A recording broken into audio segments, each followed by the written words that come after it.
All right, we are gambling now. Bang! We talked about all the Ka-chinga. nonsense that I love happened to this gamble. week. We're going to continue to talk about it. Ka-chunga. But right now, the odds are up. We'll throw them up on the screen. These are the odds for all the teams to win the national championship. I can read off the top couple, and I want to open it up to everyone. If you don't know the odds, ask me. I have them in front of me.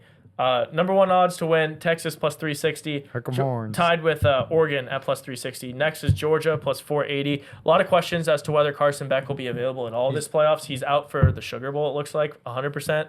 But Sounds like they were saying out for. He's a while expected. It looks he's like- expected out for the rest of the year. yeah, it looks like he'll be out for the crazy. rest. So Gunnar Stockton's the guy. Ohio State plus 500. Penn State plus 550. Then you got Notre Dame plus 850, and no one else above, under plus 1,000. Everyone else is plus a bunch. So I guess, Ryan, I'll start with you. If you're betting, you could give out the homer pick as well. I don't care. But if you're an objective bettor, I'm only doing this as a better. I'm for the pod. What's your favorite bets here? What Not teams are you even a expecting? doubt in my mind, especially with the Georgia information of Carson Beck most likely not playing. There is not a chance you should pick anyone in the top for value wise. Anyone in the top half of the bracket. The way I know it looks like the Texas, Oregon, Ohio State, Clemson, all that. There, you shouldn't touch that. There's no value in that. It's kind of like we talked about the Celtics last year in the East. If Georgia doesn't have their starting quarterback, I know Kirby Smart's amazing. Their defense has actually not looked that great this year. Maybe in big games they show up. Penn State and Notre Dame has a tougher game against Indiana. Penn State has a literal walk to probably Georgia, agree. if not Notre Dame. I'm telling you, there's no way Penn State loses SMU. There's just difference in defenses and Also a home game. Yeah. In Yeah. it's gonna be Pennsylvania. SMU's never playing that at weather. night Super when it's- cold. Yeah. And then you play Boise State. I'm sorry, there's zero. I think it's Boise State. Right? There's Correct. zero chance that Boise State beats Penn. 1,000% zero chance, especially the way Boise State has looked. 1,000%. 1,000% zero. 1,000% zero Trivia. chance. I just want to make sure the viewers understand. So I think I love Penn State at plus 550 just in case they still get to wait for Georgia if it is Georgia and Georgia Yeah. will be beat to shit by Notre Dame or Indiana. Regardless, I think it'll be a tough game. Betting Notre Dame, I don't mind plus 850. I think there's value there. I just think they're playing in a quote unquote home game. I think Indiana's going to show up for that game. It's 2 hours away or whatever it is. Yeah, I mean, it doesn't affect them. Yeah, I think they'll show up. Indiana will show up for that game. I think it'll be a great game. But then you have to play Georgia immediately. So I don't know. I just think Penn State value, if you're betting, is the most value bet you can get right now. No gauntlet. They've shown they could play against. They played really good against Oregon. They showed they could be a good team.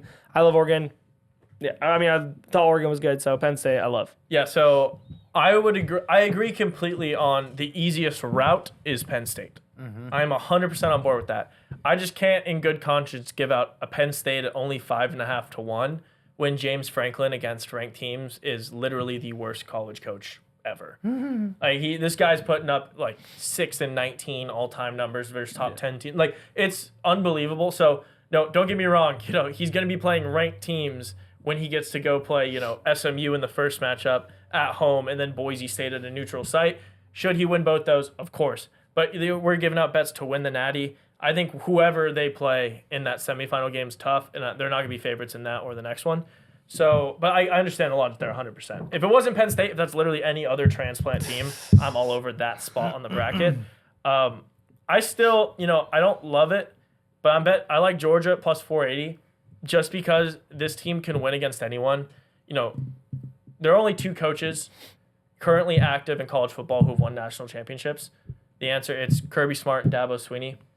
So regardless, I know I'm a homer, but you're betting Georgia at plus 480 and you're betting Clemson at plus 6,000, which I think is ridiculous odds. I know we've not looked good at all this year, but you betting on coaches and teams and staffs who have done it before is usually not a bad idea when you compared to teams who are literally fresh into this, they're going to be scared.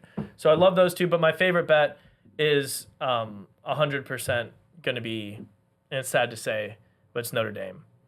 And I don't like saying it, but I know I like Georgia just because of the coach, but they play Indiana, who I think is probably, this is a pretty hot take-ish versus Boise State. I think they might be the worst team in the playoffs. Indiana, they really haven't showed me anything. I know they beat, I think, Michigan by 5, and there was a couple other games that were okay, but I think they get absolutely smoked by Notre Dame. And then I love the winner of that Georgia Notre Dame game to go to the Natty because they play Penn State. is who I don't think can beat them. So it's like you're giving me Georgia plus 480 and Notre Dame at, what is it, plus 850. And I think one of those two teams gets into the Natty. So you're carrying that into the Natty at plus 480 or plus 850. I'm in love with it. So give me both of those two and then obviously sprinkle Clemson plus 6,000. Yeah, I mean, you're crazy if you don't think I already have a Texas ticket. But obviously at the value, us being tied with Oregon, there is no value there. I'm not going to give that out as betting advice. In my complete opinion, obviously very subjective, very personal, I think the only real value that has potential is Ohio State. The reason I say that is I don't think that, in my opinion, I think Ohio State takes care of Tennessee. I don't think Tennessee is as unbelievable, especially because, I just think Nico being a freshman, he's a little inexperienced in these big games. I just don't think he's going to be able to take it down. I have confidence in Ohio State taking care of Oregon in a rematch. I think they played them really well, and I think in the first game, and I think Oregon's defense against Penn State started to worry me. Again, subjectively, I just don't think Drew Lar should have been putting up the numbers that he did. And so, again, I just think when you look at the bracket, in my opinion, the champion is going to be coming from the left side. Obviously, that is pretty subjective of me to say because Texas is on the left side, but I just think that's a more competitive side of it. I think especially with Carson Beck being out, I think it, in my opinion, eliminates Georgia from that run. What they do against Texas with that? Again, if we're talking about the Texas-Georgia game, in my opinion, I think we lost it a lot more than they won it. Burt Auburn absolutely blew us that game. We did. What do you mean by that? He blew you? He missed two really crucial field goals. We had a lot of drop passes in the first half that I don't think we do again. There was a holding call in the third that was brutal. There's quite a bit of, we had penalties that added up to 100 yards. That's going to kill any team. Again, in my opinion, we lost that game much more than Georgia won that game. But again, going back to it, I think the real value subjectively is Texas and Ohio State, and that's it. I like picking the two most. I mean, they have the best two rosters in college football. Yeah. It's not really argument. Mario, round us out here. Do you agree with anything anyone said, or are you kind of going your own route here? No, I agree with a lot of what people have said. I agree with you about it's always, I think, smart just to bet on coaches that have done it before. I think Clemson plus 6,000 is a little bit disrespectful. I think especially getting Arizona State the next week. That's what I'm saying. That's a weird. Yeah. I think, especially if you beat a team like Texas, that's one of the best teams in the country. At that point, you could beat anyone. I think, yeah. If you roll into Arizona State, I think you guys would. Games played in Atlanta too. Yeah. But yeah, plus 6,000 on Clemson is crazy. I just think I'm not saying you guys are like one of my favorites, but I just think that's just a lot of favorable juice on that line. There's a lot of juice. And then when it goes to Georgia, I would recommend sprinkling on Georgia, but I would wait because I just don't think those odds are good enough if they're going to be playing with their backup quarterback, who did look good against Texas, but also he came in at halftime. That's a game that the game's already started. You already have the momentum going. You're already focused. And I think it's a lot different preparing, and a team knows going in that they have a backup. So I would wait. I think their odds will probably drop a little bit more. You could get better odds. The team that I have to look in the camera and owe an apology is Penn State. Wow. That's sharp. Listen, Gross. I liked what I saw against Oregon. And this Oregon team is very good. I think if they play that game a couple times, I would not be surprised if Penn State can pull out that game. This is a Penn State team that really, really impressed me. I don't know if that's a one-off game because I've seen some games this year where they did not look anything remotely like that. And I know James Franklin isn't the guy you want to be betting on. No.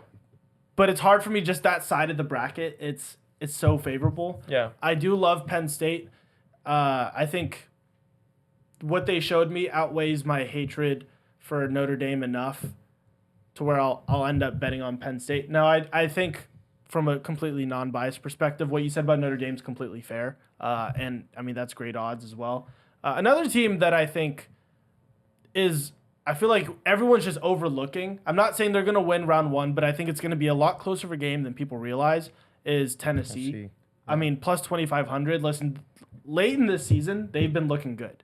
They've been looking a lot better. This is also another team I already apologized to Nico, but this was another team that I was disrespecting. A lot of apologies coming out. No. Apology tour. I'm on a farewell tour. An apology tour. Dude, Nico really impressed me the way he kind of finished out the last month of the season. This Tennessee team, their defense is better than people realize, and the way Ohio State is coached, it's gonna be a game just because Ryan Day will refuse to like That's that not, dog. you know what I mean? And so He like, knows what he's doing. and listen, if they beat an Ohio State team at that point, it's like your team's juice, anything can happen. You roll into Oregon, and I don't know. I just think plus 2,500 is good odds for a team that's kind of hot, and they've beaten some pretty good teams. Let's So- juice Yeah. it. There it is. Kind of gave out a bunch of different picks We're there. here. Let us know in the comments what your favorite reasoning and logic is for any of those picks. We gave out a couple different sides of the bracket and a lot of different opinions. We have every pick. Drop a subscribe. Let us know, again, what you think. Share the video with a friend. We're posting a whole lot, so stay locked in with us, and we'll see you on the next one. You.